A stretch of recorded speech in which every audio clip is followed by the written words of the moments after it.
அனைவருக்கும் வணக்கம். நாம இப்ப பாக்கியலட்சுமி சீரியல்ல என்னெல்லாம் சுவாரஸ்யமான விஷயங்கள் நடக்குதுன்னு பார்க்கலாம் வாங்க. நம்ம பாக்கியாவை ஏதாச்சும் ஒன்று பண்ணி லாக் பண்ணியே ஆகணும் அப்படிங்கிறதுல சுதாகர் ரொம்பவே கான்ஃபிடென்ட்டோட இருக்காரு. அதனால இப்போ சுதாகர், சந்திரிகா, நிதிஷ் 3 பேர் சேர்ந்து என்ன பண்ணுறாங்கன்னா, கமிஷனர் ஆஃபீஸில் கம்ப்ளைண்ட் பண்ணுறாங்க. நம்ம பாக்கியா, கோபிநாத், எழில் செழியன் 4 பேர் மேலேயும். இவங்க என்ன பண்ணுறாங்கன்னு பார்த்தீங்கன்னா, கமிஷன் டைரெக்டாக கம்ப்ளைண்ட்டை எடுத்துக்காம ஒரு விசாரணையின் பேரில் அவங்க 4 பேரையும் கமிஷனர் ஆஃபீஸ் வர வச்சு விசாரிக்கிறாங்க. விசாரிக்கும் போது என்னாகுதுன்னு சொல்லிட்டு பார்த்தீங்கன்னா, எங்களை ஏமாற்றி தான் இனியாவுக்கு கல்யாணம் பண்ணி கொடுத்தாங்க நிதிஷா அப்படிங்கிற விஷயத்த முதல் கோரிக்கையாக நம்ம பாக்கியா முன் வைக்கிறாங்க.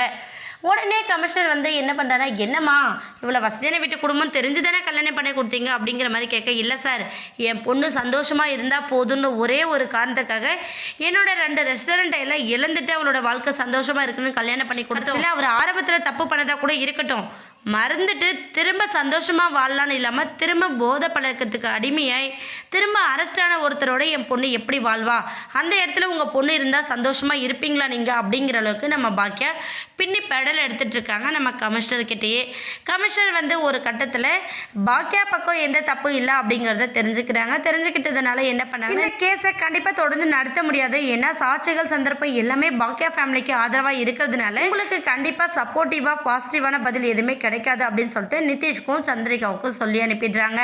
இதனால பாக்கியா என்ன பண்ணாங்கன்னா, சரி இதுக்கப்புறம் நம்ம இந்த விஷயத்தை பற்றி எந்த யூஸும் கிடையாது, இதை விட்டுட்டு அடுத்த வேலையை பார்த்தே ஆகணும் அப்படின்னு சொல்லிட்டு நம்ம பாக்கியா அவங்களோட ரெஸ்டாரண்ட் ஒர்க்கை பார்த்துட்டு இருக்காங்க. பக்கம் இனியா நிதிஷை ரொம்பவே கடுமையாக வெறுக்கிறாங்க. ஏன்னா அவரோட ஹேபிட் வர வர ரொம்ப ஒஸ்ட் ஆயிடுச்சு. ஆகாஷோட எதார்ச்சியாக பேசுகிற விஷயத்த கூட முடிச்சு போட்டு பேசுகிற அவரோட என்னால் வாழவே முடியாது அப்படிங்கிறத வீட்டில் இருக்கிற எல்லாருக்கும் தெளிவுபடுத்திட்டாங்க. இதனால ஈஸ்வரி ஒரு பக்கம் ரொம்ப மனசுடைஞ்சு போயிடறாங்க. ஏன்னா அவங்க குடும்பம் வசதியான குடும்பம், வசதியை வச்சு என்ன வேணாலும் அவங்க பண்ண தயாராக இருப்பாங்க பாக்கியா.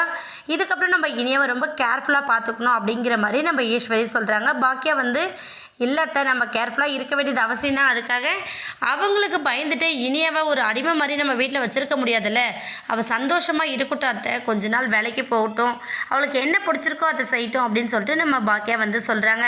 இதெல்லாம் கேட்டு இனியாவும் ரொம்ப சந்தோஷப்படுறாங்க. ஆனால் இவங்களுக்கு செக் வைக்கிற விதமாக நம்ம சுதாகர் ஒரு மாஸ்டர் பிளான் போட்டுட்ருக்காரு. என்ன அப்படிங்கிறத வெயிட் பண்ணி பார்க்கலாம்.